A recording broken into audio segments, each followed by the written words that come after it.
Viernes, 14 de marzo de 2025. Materia mercantil. Tesis jurisprudenciales y aisladas. 1 de 2.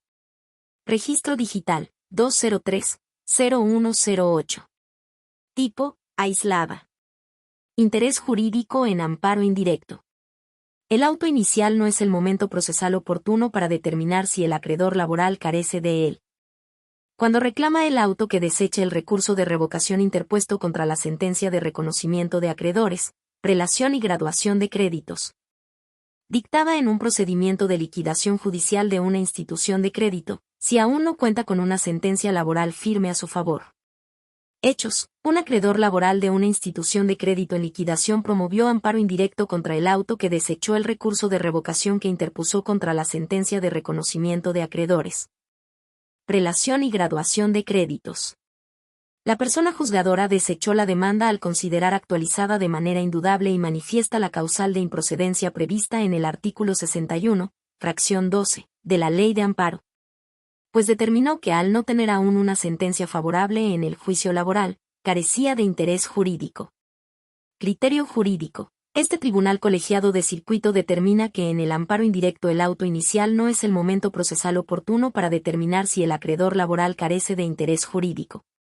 Cuando reclama el auto que deseche el recurso de revocación interpuesto contra la sentencia de reconocimiento de acreedores, prelación y graduación de créditos, dictada en un procedimiento de liquidación judicial de una institución de crédito, si aún no cuenta con una sentencia laboral firme a su favor.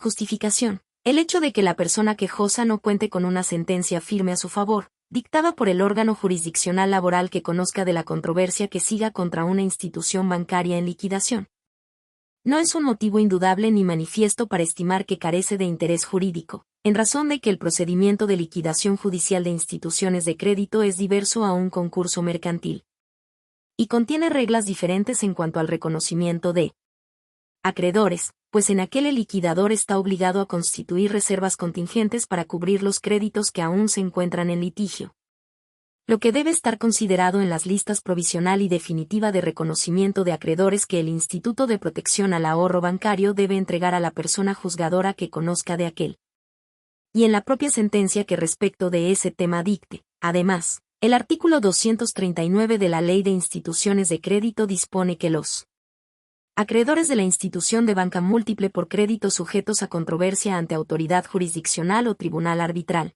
que se encuentren pendientes de resolución, deberán solicitar al liquidador judicial el reconocimiento de su crédito dentro del término establecido en el propio precepto y, si no lo hicieren, no podrá ser reconocido con posterioridad, aun cuando el acreedor obtenga una resolución favorable.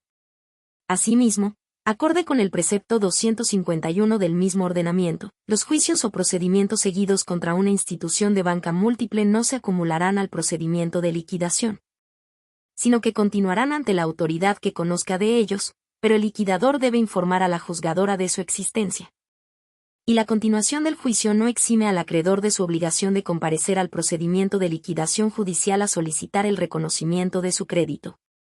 Lo anterior pone en evidencia que no es manifiesto ni indudable que la quejosa, por el solo hecho de no contar con una sentencia laboral firme a su favor, carezca de interés para acudir al juicio de amparo a reclamar el auto que desechó el recurso que hubiera interpuesto contra la sentencia de reconocimiento de acreedores. Prelación y graduación de créditos dictada en un procedimiento de liquidación judicial de una institución de crédito, pues su interés podría radicar en las obligaciones que le imponen los artículos 239, fracción 2 y 251, segundo párrafo, citados. Sin embargo, el diverso 114 de la Ley Federal del Trabajo establece que los trabajadores no necesitan entrar a concurso, quiebra o suspensión de pagos, sino que la Junta o, en su caso, el tribunal procederá al embargo y pago de salarios e indemnizaciones. Por tanto, para determinar si la quejosa tiene interés jurídico, es necesario realizar una interpretación de los preceptos citados, lo cual es propio de la sentencia definitiva y, en consecuencia, debe admitirse la demanda conforme a la tesis aislada segunda, LXX y diagonal 2002, emitida por la Segunda Sala de la Suprema Corte de Justicia de la Nación, de rubro, demanda de amparo. de no existir causa de improcedencia notoria e indudable, o tener duda de su operancia, el juez de distrito debe admitirla a trámite y no desecharla de plano. Sexto Tribunal Colegiado en Materia Civil del Primer Circuito. 2 de 2. Registro Digital, 203-0111. Tipo, aislada. Legitimación activa en la causa. Si en el pagaré base de la acción se omite asentar uno de los nombres propios o de pila del beneficiario, ello no da lugar a estimar que se trate de una persona distinta. Si en auto sobran indicios que corroboran que la actora y aquel son la misma persona. Hechos. En un juicio ejecutivo mercantil la parte demandada cuestionó la legitimación activa en la causa de la parte actora, pues adujo que la persona que endosó en procuración el pagaré base de la acción es distinta. El Tribunal de Apelación desestimó esa excepción, pues consideró que el hecho de que en el endoso se haya suprimido uno de los nombres propios del endosante no es suficiente para estimar que se trata de una persona diversa. Criterio jurídico. Este tribunal colegiado de circuito determina que cuando en un juicio mercantil se cuestiona la legitimación activa en la causa del beneficiario, porque su nombre propio o de pila aparece incompleto en el pagaré base de la acción, ello no implica que se trate de una persona distinta. Si en auto sobran indicios que corroboran que la parte actora y el beneficiario del título son la misma persona. Justificación. Para interpretar la intención que deriva de la literalidad del título de crédito base de la acción, por lo que hace al nombre o denominación del beneficiario, pueden aplicarse supletoriamente los usos mercantiles y el derecho común conforme al artículo 2 de la Ley General de Títulos y Operaciones de Crédito. Por ello, aun cuando en el pagaré se asiente el nombre del beneficiario en forma incompleta, esa circunstancia no implica que se trate de una persona distinta.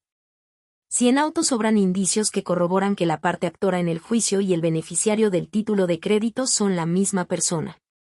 Lo anterior, pues, y, aun cuando en dicho documento no se asiente el primer nombre propio o de pila del beneficiario del título, si se citó el segundo nombre propio y sus dos apellidos, ello lo identifica plenamente en el juicio como la persona que aparece como beneficiaria en el documento base de la acción. 2.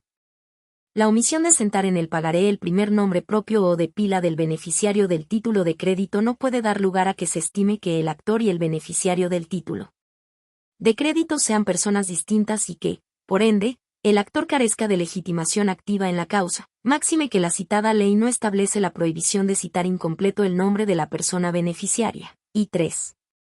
El hecho de que la parte actora tuviera en posesión el documento base de la acción al presentar la demanda, evidencia que es la persona que aparece como beneficiaria en el título de crédito, y que en este se asentó su nombre en forma incompleta al faltar su primer nombre de pila.